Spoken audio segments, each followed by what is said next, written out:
For capstone number 5, I chose to write about an area of Long Island, New York, where I grew up, in the northern shore on the Long Island Sound.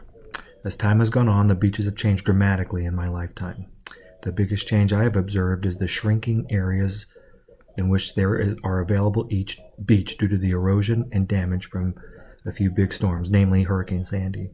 This area is especially important as it acts as a barrier to the coast of Connecticut from the harsh North Atlantic Ocean. In reading the article in this week's Capstone lesson, we know that the main causes of potential rise in sea level is the increase in volume of water via thermal expansion and the increase in the mass of water via the melting ice, suite 12.2.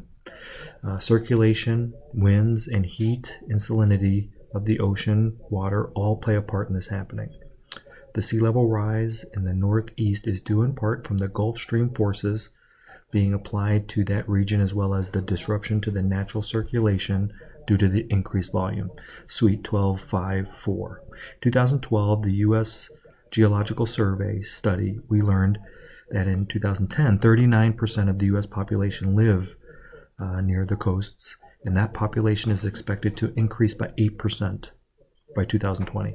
Their research says that the best solution is to forecast where the coastal areas are the most stable and less prone to flooding and incentivize development of these regions.